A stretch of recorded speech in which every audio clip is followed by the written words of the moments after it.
Alright, in this video I'm going to show you how to wrap a stone piece or an arrowhead. This is a piece that I made out of chert.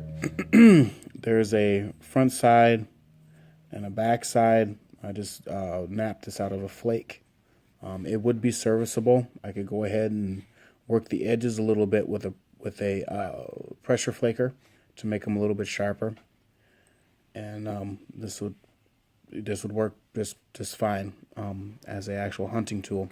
But I'm going to make a necklace, and so I'm going to show how to wrap this with some wire. A tip that I'm going to give is we need to know how much wire we need, because wire, if you purchase it or if you forage it and pound it yourself, that costs time and energy and money.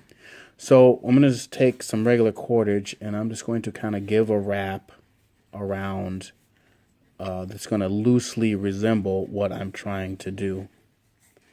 And that's going to give me my approximate length that I need. And so I'm willing to bet this is going to be approximately 12 inches. And so I've got a little ruler here. I'm going to take it on the 12 here and push it a little less than 12, but almost there. And so I'm always going to use what I think I need and add a little bit more, probably another inch or so. And so therefore this would be the gauge that I would use to figure out the length of wire that I would need, so I'm not wasting wire. And go ahead and I can cut this off, and this would be the length that I would use. But I know, because of measuring, that I would need approximately 12 inches plus a little bit more of 20 gauge wire. And I'm using 20 gauge for this. You could use 16, 14, maybe would work just as fine for you. And maybe a little bit more. You can always cut it off. And then I'm using some different little jewelry tools. These little snips here should cut this wire pretty good. And I have 3 of these. I've got one that's a snip. I've got that's more of a round plier, and then I've got one that's a square plier. And so I'm going to be using these to form my wrap for the arrowhead. So basically, pull my arrowhead up. I'm going to go ahead and I'm going to use my round pliers here, and I want to just kind of blunt the ends. Okay. As you're cutting these wires, a safety tip would be make sure you're wearing some safety glasses or something so you don't get shards or shrapnel of wire in your eye or eyes. And I'm just blunting that up a little bit so it's a little safer to work with, a little safer to handle. I'm just bending this here. Again, this has really nothing to do with primitive technology other than we're just using a stone tool as a piece of jewelry. So you certainly use cordage in the bush to make a pendant or a necklace if you'd like to. Wire would be a whole another level to go down. So essentially for this type of wrap, what I want to do is I'm going to make a 90-degree angle about an inch down or an inch and a half down from one end. And in this particular arrowhead piece, I've got some notches on either end. I'm going to go ahead and wrap around from that point, just to kind of secure things a little bit. And then I'm going to go up. It's going to form an ear like this. And this is actually where we're going to, basically create our loop. So I'm going to go ahead and kind of bend my wire so that we can kind of start to form our loop for the necklace. Okay, but now I'm going down the middle piece here, and the wire's still loose, which is fine, and I just want to bend and go the opposite way this time.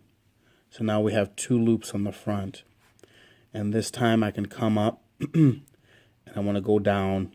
I want to come up and go down the opposite side. Now notice how I'm wrapping this on the opposite side of the loop that we're trying to create. Okay. At which point on the back side I'm going to come up and I'm going to follow this loop and go on the other side. And then I'm going to go down and I'm going to come up and I'm going to finish off on the back. Okay, so all of this we're going to clean up, but what we want is we want this cross section here with the 2 ears sectioned off. All right, for this particular style of arrowhead. And this is kind of what we want here. And I can go ahead and I can take this, and we've got 2 here, and I could possibly even wrap this around one more. It's not going to allow me because I didn't give myself enough length, which is fine. So I'm going to leave this here, and I'm going to take this bit here and I'm going to tuck this underneath this wrapping piece, and then we will tighten everything up.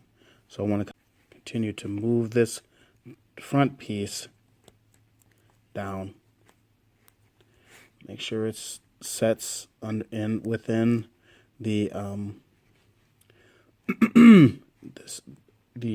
well here.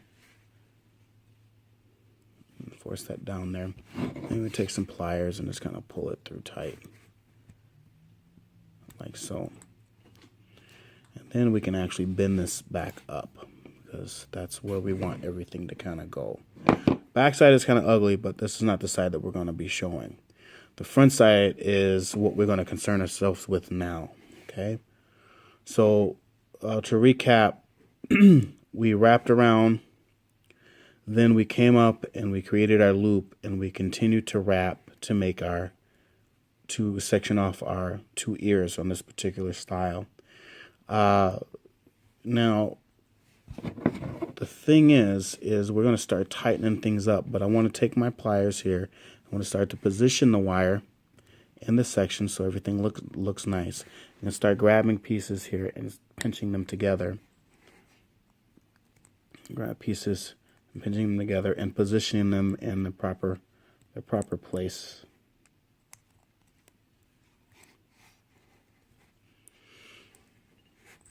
And then especially important on the back side. Now what we want to do here, and I squashed that down, what we want to do here is tighten up. And this is both functional and decorative. So this is the back side. This is the side that's going to be against my body. This is the side that I'm hopefully is going to be outward facing. So I'm going to take this on the back side on this ear, and I want to pinch and turn towards me. That's actually going to create a zigzag that's going to tighten up the wires. On the other ear, I'm going to do the same thing. I'm going to grab here, and I'm going to actually pinch inward. I'm going clockwise. I'm going this way. This one I went counterclockwise on my right. This one I'm going counterclockwise on my left. Okay, so that already started to cinch some things up, and I can go ahead and take this wire here and kind of pinch these together and kind of get things situated. This cross wire here, I can go ahead and I can take, and I want to go ahead and kind of turn and cinch and get that tightened up.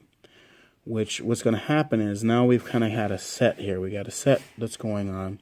So this isn't really going anywhere, but it doesn't look as pretty as we could make it.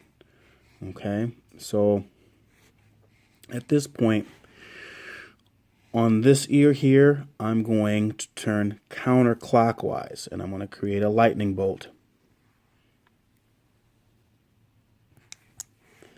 Like so. On this side, I'm going to turn counterclockwise and create another lightning bolt. Approximately the same space.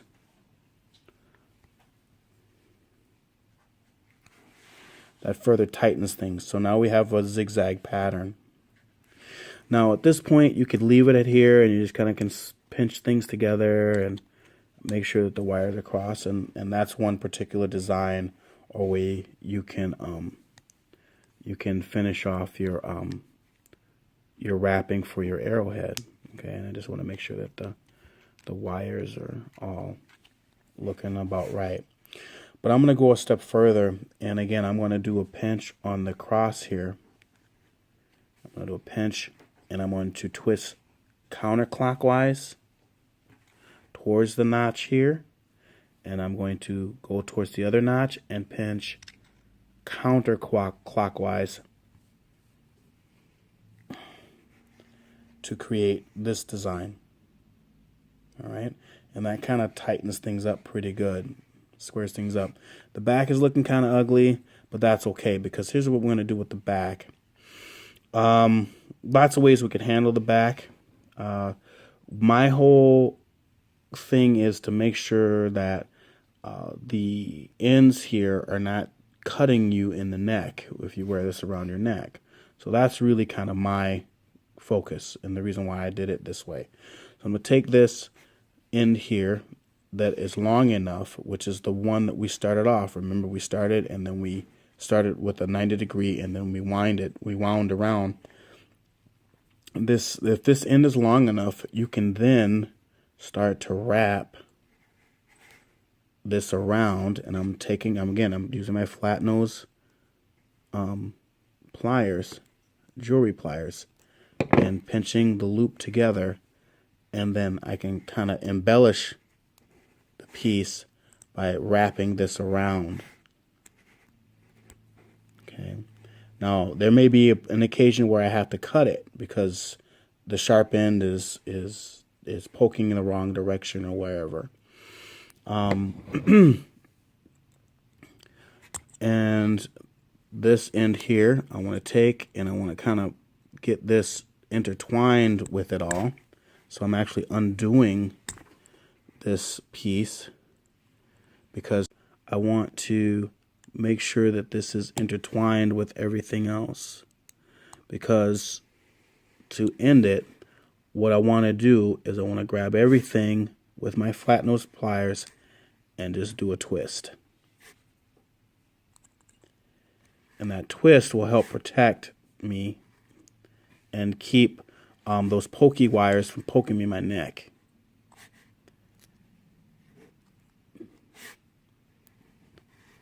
And I want the loop where the cordage is going to run through to be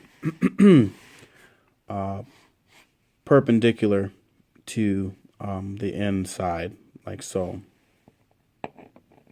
So again, the back is not perfect. Again, I could tighten up some things and, kind of squeeze things together to make it pretty on the front and back, or at least to clean it up a little bit. But then the front really should be looking like this. All right. So we're going to end with this, and this is a method of wrapping an arrowhead, and there's many different ways. But just do your research on how jewelry professionals wrap different stone pieces. But this is a method that kind of works for me, and you do need man-made tools to kind of get everything proper. But this will work out. And again, this can be a necklace piece that, again, if the edges are sharp, you would cut yourself with them. You'd run that risk. But you'd also have a tool if you're looking for wearable survival gear. You'd have a tool that you can take off and you can use, and you can abrade or cut cordage or whatever you need. And yes, I've used my necklaces like that in the past, so I know that it works that way. So anyways, this is just something I wanted to throw out there, and hopefully you can make use of it.